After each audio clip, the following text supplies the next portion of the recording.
It was just before midnight on December the 30th, 1978, that this Argosy aircraft took off in New Zealand on a newspaper delivery run.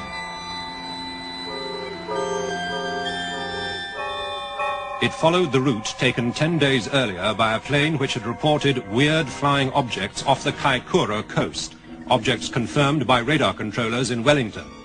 Now a TV crew was on board with Australian reporter Quentin Fogarty. We're now approaching the Clarence River, where the highest concentration of UFOs was sighted on the morning of December the 21st. We're at an altitude of 14,000 feet, and we're on exactly the same route taken by Captain Bell when he encountered those mysterious objects. It's a beautiful clear night outside, and naturally we'll be looking out for anything unusual. Hardly had Fogarty spoken when things began to happen. We've just heard from Wellington radar that we've got an object about a mile behind us and it's following us. Let's hope they're friendly. It's really getting a bit frightening up here. There's a whole formation of unidentified flying objects behind us. But there were closer encounters to come. On the return journey from Christchurch, Fogarty spotted another object. It was extremely bright, much brighter than any of the other stars in the sky. Now it's just dimmed, it's gone. It's back again. It appears to be going behind cloud. I can't quite make out whether it in fact is going behind cloud or whether in fact the light is just dimming. No, it's such a bright light, it's lighting up the clouds around it. This is by far the best of the unidentified flying objects we've seen so far. According to our cameraman, David Crockett, who's been filming it for the past few moments, it appears to have a brightly lit bottom and a transparent sort of sphere on top, so it appears to be, well, like a flying saucer. We've got another one right in front of us, very bright, giving off an orange flashing light. It looks like an aircraft beacon. It seems to be rolling and turning. Oh, I don't know. I really don't know what's going on. After the plane landed at Blenheim, the investigation began. Skeptics suggested they'd seen the planet Venus, but most of the film was taken more than half an hour before Venus could have been visible. An American Navy physicist, Dr. Bruce Maccabee, analyzed the film and rejected theories that it showed meteors or ships or birds. Several of the objects had shown up on radar screens. One of them had left this extraordinary trail on a single frame of film. And although the start of this sequence is out of focus, some frames seem to show what the TV crew and pilots said they had seen: a luminous base with a transparent top. Dr. Maccabee's conclusion: no known explanation could account for all the facts. We've just heard from Wellington radar that we've got an object about a mile behind us and it's following us. Let's hope they're friendly. It's one of New Zealand's biggest mysteries and one of the world's best documented sightings of a UFO. The most important thing I think about this whole story is that even to this day, the flight crew and the air traffic controllers are adamant that we saw something highly unusual that can't be explained. Quentin Fogarty was the reporter with a news crew that filmed the UFOs on an Argosy freight plane the night of December the 30th and early morning of the 31st, 1978. He wasn't expecting to see anything that night. He'd been asked to do a news story on a UFO sighting from 10 days before. I was on holidays in New Zealand and my employers in Melbourne said, would you break your holidays and try and get on a plane and just basically do a reenactment.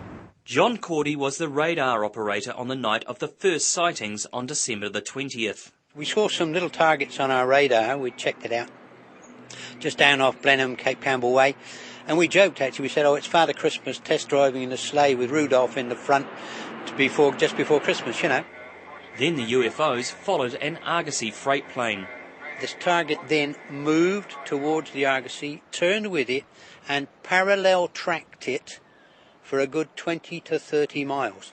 The target and the aircraft were at 90 degrees to each other the whole time, and the aircraft, Vern Powell's airplane, said they could see a big red light that was definitely airborne. This sighting caused a huge stir, and the story went around the world.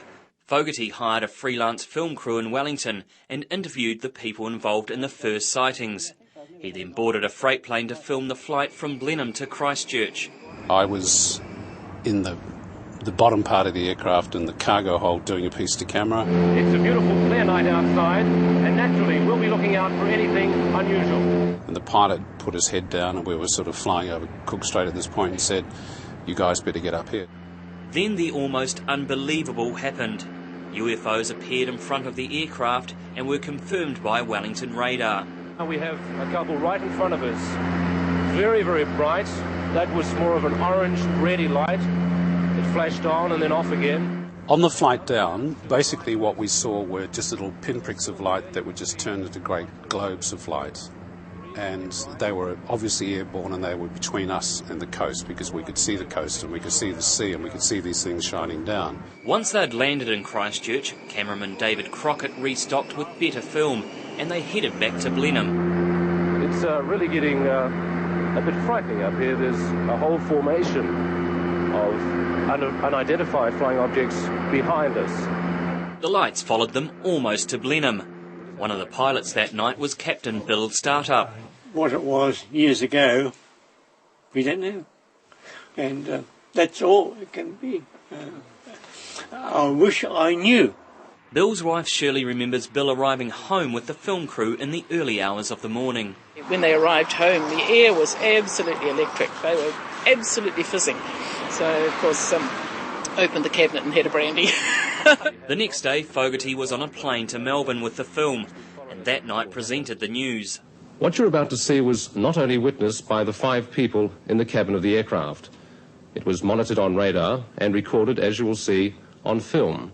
Everyone had their theory about what it might have been. We got all sorts of people ringing us up telling we were basically idiots and we were fooling the public, we were putting a hoax out, you know, this was all a big hoax for Christmas. I became a little bit of an object of criticism, almost ridicule, because we were, you know, poo-pooed by the authorities and by skeptics came out of the woodwork and cherry-picked the things that suited them and dismissed all of the evidence and said we saw this, we saw that. Others believed what they'd filmed were Venus, squid boat lights, or the lights of Wellington and Christchurch. Well, people can think about that, but they were not on the aircraft. One psychiatrist thought that they had lost their faith in God and were seeing angels. And I mean, what is that? None of those involved are satisfied with any of the explanations given by scientists and government officials. They've said the visual sighting was squid boats, it was Venus, it was Jupiter, it was the harbour lights, you name it. They can come up with all sorts of reasons what it was. But they haven't explained why I can suddenly see Jupiter and Venus and the harbour lights and squid boats doing 140 knots on my radar. The famous Argosy plane of that flight is now owned by filmmaker Paul Davidson. He's organised a 30th reunion event that runs over 3 days in Marlborough. The whole Kaikoura UFO thing had a big impact on a small place and was a memorable event in many of those people's experiences. Whatever you think, the Kaikoura sightings are now part of our folklore. Just what they are will probably always be in the eye of the beholder. On December 21st, 1978, radar bowls near Wellington, New Zealand picked up what air traffic controllers called an unexplained blip. A local pilot, Vern Powell, was at the same time bound on a cargo mission from the South Island to the North Island of New Zealand. Powell described the object as anything but plane-like in nature.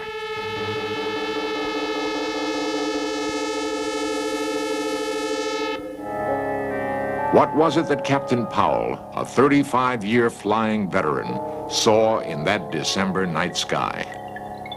Douglas Maben heads New Zealand's Mount John Observatory.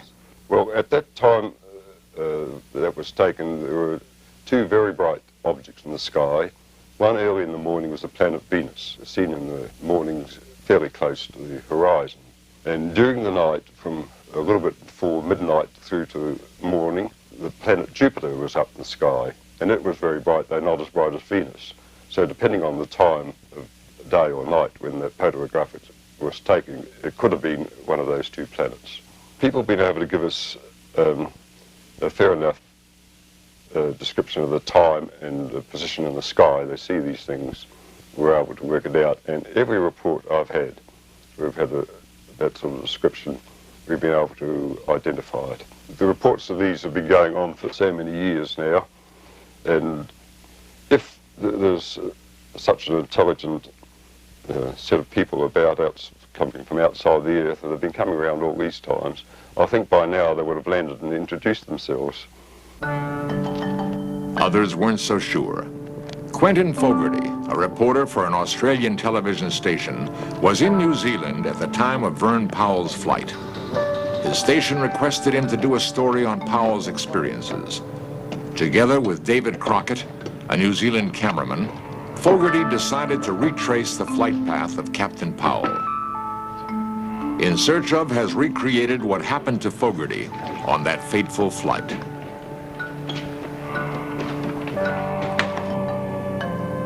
Fogarty planned to make the 400-mile round trip between Wellington and Christchurch in a massive Argosy aircraft, which was already scheduled for a freight run.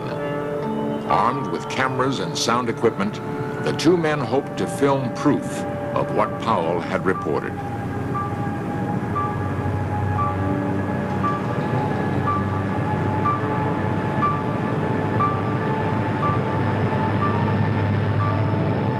Fogarty realized that the chances of seeing what Powell saw 10 days earlier were remote, but he still had strange feelings about the flight.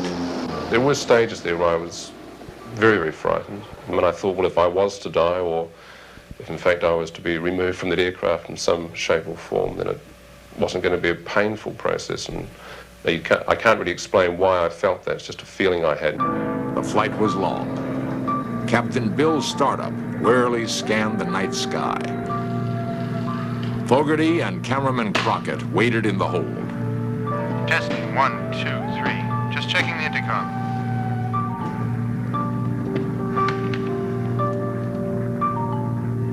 It may be a long night.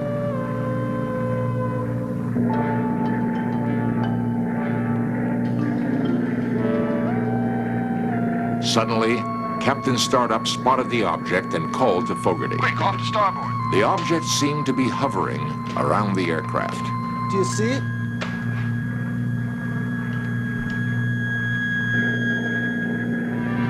Unable to get good camera position, Fogarty and Crockett raced up to the cockpit.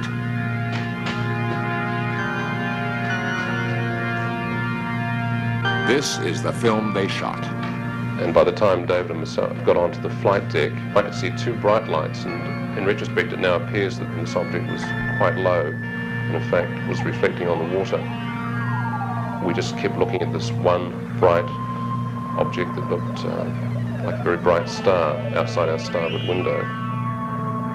So we turned towards the object, and at this time David was continuing to film, and at one stage he said to me, he got very excited and turned around to me and said, you know, it's got a brightly lit bottom and a sort of transparent sphere on top. And I was doing tape commentary at the time, and I remember saying that that sounded like a classic flying saucer shape. And I think it was the last person to see it. I looked out to the right-hand side of the aircraft and peered right down. And this object just went below the aircraft and disappeared. Nobody connected with this case has been prepared to say that they are extraterrestrial, because I don't think you can ever say anything is extraterrestrial until you can actually physically hold on to it or meet with the inhabitants, or, you know, or the thing lands in Central Park and you beam it live television around the world, and then people would say it was hoaxed anyway. But there are a number of possibilities, and I think that probably the strongest of all the possibilities is that it is extraterrestrial. The film is unlike any other recorded in history. The object darted about, changed color, shimmered with an eerie translucency. The object was incredibly bright, far brighter than any planet or star. The film, shot by Fogarty and Crockett, has since been analyzed by U.S. and Australian scientists. Their conclusions have been that it does show some metallic object, unearthly in its brightness. No one will hazard a guess as to what it was or why it appeared where it did.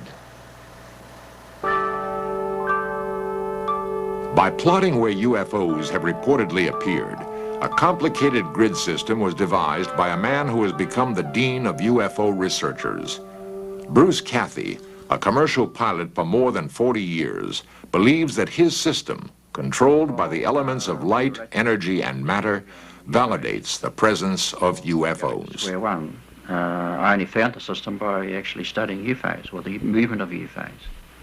And it was after I found out UFOs have to use that system or tuned into that system if they're going to move from point to point in space. The UFO shots were taken in New Zealand around last Christmas. Everything points to the fact that they were definitely, it was hardware in the sky. And the main reason I say this is the fact that it's not the first time. It was a bit of a joke to us at the time when there was such a furor made about this publicly worldwide, as if it was one case. Well, it's not so. There's been many, many cases similar to this in New Zealand and in the same area. There's been material tracked around the Cook Strait area and up around that area on many occasions by radar in Wellington. And on many occasions, even in daylight, there's been an object seen in the sky by crews in an aircraft, and that's also been sighted on radar. And in one of those particular cases, the radar crew asked the crew of the aircraft to vector themselves onto this object so that they could get a closer look at it. The crew were watching this from a distance and they refused. And that object was in that area for so long that even on the second trip back from Wellington across the Straits again, it was still there. The crew saw it a second time. But that was a broad daylight case. So in no way could they say there was lights at night being reflected or a Venus or anything like this. This is, but there have been many cases like this, and particularly in that area. The remarkable series of events began late on December the 20th, 1978, an apparently ordinary night at Wellington, New Zealand's busiest airport. Cargo planes were loading up for their routine runs, delivering freight to Christchurch, 200 miles away on South Island. The pilots were expecting a run-of-the-mill flight over the Pacific Ocean. Instead, they were about to embark on the strangest trip of their lives. The bizarre happenings began at the New Zealand RAF base in Blenheim, 70 miles from Wellington, just before midnight, as Warrant Officer Ian Uffendil, in charge of airport security, was finishing off his checks. I was doing my final rounds before retiring for the night, and driving up the tarmac I noticed these lights, which I thought was a Bristol freighter. I stopped to watch the airplane approach and land, which it didn't do. This thing should have landed by now. At Wellington Airport that night, the phone call was answered by radar operator John Cordy. We've also got unidentified craft on the radar here. What's going on then? I just don't know. We established there was no aircraft approaching and realised then that what we were seeing was something that was a little bit out of the normal. This is weird. They would describe a light that they could see that would be moving north over the hills beyond Blenheim, and we would see coincidentally a target on our radar that was also moving north at the same time, and made us think that perhaps these things were related to each other. What we were seeing was controlled movements, and the large light was like a mothership controlling two satellites. It's spinning around now. Have you got any idea what it is? Sorry, Blenheim. We're as baffled as you. We were sure they were an aircraft because they were flying in too tight a pattern, and secondly, no aircraft had been notified to us as being airborne that night. They would had to have had a clearance from me to operate. I know what the sky is all about. I know an aeroplane when I see it. I know a meteor when I see it. I know a star or a planet when I see it. And what we saw that night was none of those things. All efforts to identify the strange objects failed. And then the mystery deepened. 2 planes were buzzed by UFOs in separate incidents on that same night. One of the aircraft was flying south over the Kaikoura Peninsula towards Christchurch. It was piloted by Captain Vern Powell and First Officer Ian Perry. Look here, we got company. There shouldn't be anything out there. Wellington Air Traffic Control, this is Argosy SAF. Can you confirm an aircraft in front of us? We can't make radio contact, but we've got a fix on the radar. We've been tracking them for 3 hours now. There's a glowing light just in front of us. Hard to say what range it is, but it's definitely airborne. There's nothing scheduled to be out there. What on earth is it then? The effect on me was prickling at the back of my neck. That soon ceased when I realised that we weren't being attacked at all, that it was just out there. The target tracked with him for 40 miles. In the same position that we saw the radar return, Vern and his co-pilot saw a large white light which tracked along with them. It was now 4 a.m. After trailing the plane, the object disappeared from view. The next shock came as the crew prepared to land at Christchurch. All systems ready for landing. Flaps 20 degrees. Switched in radar. What the hell was that? Up there! We noticed a blip on our radar screen that went across from right to left very, very fast. Far quicker than an aircraft with a very, very bright light, and it was streaking across from right to left. God, look at the speed it's going! We figured that it must have been at least 15,000 kilometres an hour. The radar operators at Wellington Airport couldn't believe what they were seeing.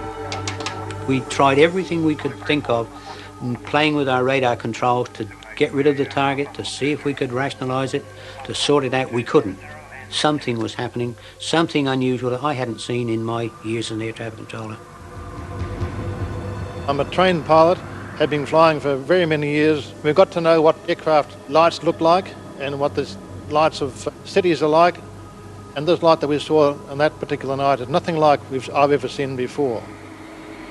But the most dramatic moment of the night came as another freighter, flown by Keith Hine, was buzzed by an unidentified object. Argosy SAE, this is an emergency call. The object is heading straight for you. Take avoiding action, now! I must confess I was a little apprehensive at that stage as to just what was going on and what its intentions were. And then that began to move back in towards us, and at quite a rapid speed. At one stage it was on an intercept course with us. Somehow a collision was avoided, but nothing could stop news of the night's events leaking out. A news crew led by reporter Quentin Fogarty flew in to cover the story for Australian TV. I really thought all we'd be getting would be some footage of pilots at the control, interiors of the aircraft, no more. But within minutes, the trip took an unexpected turn. Up here, quick! There seems to be something out there. Dave, are you getting this? I got it. When we got onto the flight deck, we saw this string of lights, 3 or 4, sometimes as many as 5 lights. What do you think they are? I don't know. They definitely shouldn't be there. It started as a small pinpoint of light, and then they'd grow into this large, pulsating globe with sort of tinges of red and orange. And they would sort of keep that shape for a short time, then would go right down again to a little pinpoint. I just sort of sat there transfixed, and then I thought, hold on, I'm up here doing a job, I'm a journalist, so I started doing just a wild commentary onto tape. Myra, are you ready? And David was doing his best to film. Dave, you stay on it. Okay. The people in the aeroplane were seeing lights in the sky where the radar was reporting. There was the same correlation between radar target and nocturnal light that was present on the previous occasion. The strange light show ended after 15 minutes, and soon after the plane touched down safely in Christchurch. The freight was unloaded, but the crew still had to face the return journey to Wellington. Quentin? I'm sorry to let you down, but I don't want to go back on the return flight. What? I don't believe in little green men or spaceships or anything like that, but that night there was something out there. I know it's unprofessional, but that's the way I feel. I could understand that she didn't want to go back, and I must admit that even I was a little bit apprehensive about getting back on, but it was such a unique opportunity. And the rest of the film crew was in for another surprise shortly after takeoff. I thought that whatever we'd seen wouldn't possibly be hanging around anymore, but we'd just taken off, and we were summoned to get up onto the flight deck, Quentin, whatever's out there is back. There out to the starboard side was this great white bright light. That was the object that features mostly on the film, and that was the one that was analysed. We were told later it was about the size of a house. I had a very good view of it. Just a very bright light, and it seemed to change shape. Every so many seconds on the film there was a red ring went round this object, went choo. As the plane was coming north, once again, when it was in range of Wellington radar, there was good correlation between what the radar was seeing and telling the airplane was near them and what the airplane was seeing out the windows. What's going on? We're turning to face the thing. We want to find out a little bit more about it. Look, it's moving with us. It moved off to the starboard side again, so it appeared at that stage that it was under some form of control. Back down to Earth, the film report sent shock waves around the world and sparked a debate that continues to this day. Skeptics claim the images came from everyday objects on the ground, in the sky, or out at sea. An investigation by the New Zealand authorities suggested the objects could have been fishing lights from squid boats, planets, or even moonlight reflecting off fields of cabbages. But all the witnesses are adamant none of these explanations add up. Certainly wasn't a squid boat. I never seen one on 13,000 feet up in the air anyway. Venus hadn't risen, so I don't know what it was. The aircrew could have seen the light reflected from cabbages, but I've never known cabbages reflect on a radar screen before. And certainly I'd like to know who was growing cabbages 20 miles out to the southeast of Wellington, well over the sea. I know what Venus looks like, I know what planets look like and stars look like, and it was definitely none of those things. So what did all those witnesses see back in 1978? I wish I did know what I saw, but I've got no idea. I can only tell you I saw targets on my radar that I can't explain. I believe that the only logical explanation is that it didn't come from the planet Earth. They were unidentified flying objects. Things from outer space? I don't know. Does anyone? Look outside on a starry night. If you say we're the only ones alive in this universe, I'll call you the biggest egotist ever.